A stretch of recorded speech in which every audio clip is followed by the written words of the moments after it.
लतरी त होला अब घाँस काट्न हिँड्न पर्यो यो जिन्दगीले नै छोड्ने भन्न बुढो भयो छोरा छोरी पाखा पाहुरा भएका सहरतिर छिरे आफूले एक्लै लतरिन पर्यो यही बुढो लतर्नी त होला झट्टै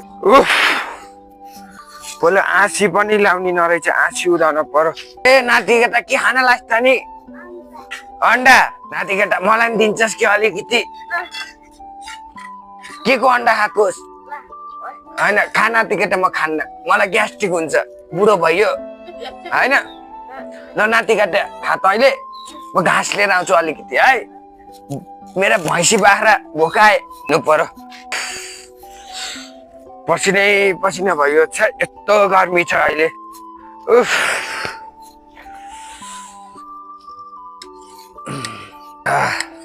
उफ बुढो भयो डाले आया कहाँ निहुरिन सक्ने हो पाहुरा भएका बलिया पाहुरा भएका सहरतिर गए छोराछोरी बाउलाई सहयोग गर्नु पर्छ भन्ने छैन भैँसी बोका छन् हुन्छ हुन्छ बेबी म बाबालाई फोन हालेर हाम्रो बिहाको कुरा भनिहाल्छु रुकाई बल्ल हाँसी लाउने भयो बाले मलाई यत्रो फोन हान्नु अझ म उता व्यस्त भएँ अब बालाई पनि फोन हानेर त्यो केटीको नि कुरा भन्नु पर्यो अनि अब यसो बाको नि हालचाल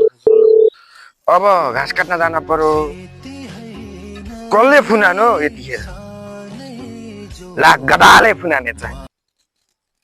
हेलो बुवा दर्शन आशीर्वाद छ आज के निउले फुनानिस बुढो बिरामी छ भन्ने थाहा छैन तँलाई त्यत्रो फुनाने दबाई सकिसकेको थियो मेरो त्यो भएर तँलाई फुनाने थिएँ तँलाई फोन सोन उठाउनु छैन भन् त म यहाँ घाँस काट्नु ढिलो भइसक्यो मेरा डिया डाङ्ग्रा भोकाइसके त्यही साथमा भनेको मेरा त्यही त हुन् डिया डाङ्ग्रा अरू को छ मेरो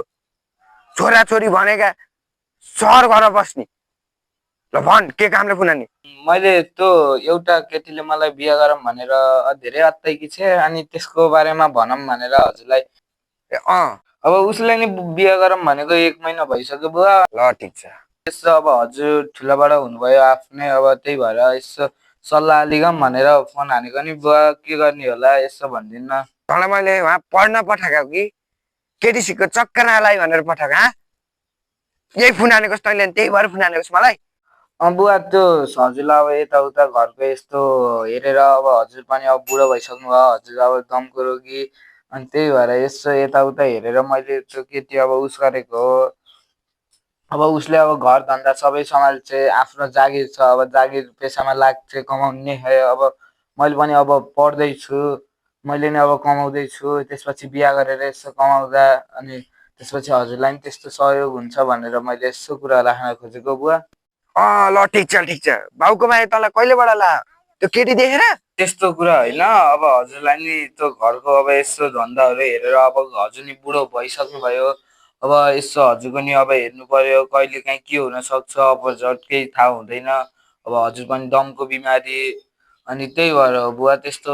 उस त होइन अब केटी मन परिहाल्यो अब के गर्ने त नि अब केही गर्न मिलेन ल जिन्दगीमा अरू काम गर्न नसकिने एउटा काम त गरिस् तर केटी कस्ती छे केटी राम्री छ बुवा त्यसको जातको पहिला भन् त अनि बल्ल म कुरा गर्छु उपाध्याय बाहुन हो अब 32 गुणले भरिपूरा पानी बेहोरा सबै मिलेको छ एकदम राम्री छ बुवा घरधन्दा सम्हाल्छ अब हजुरको नि हेरचाह गर्छ केटीले राम्री छ बुवा ए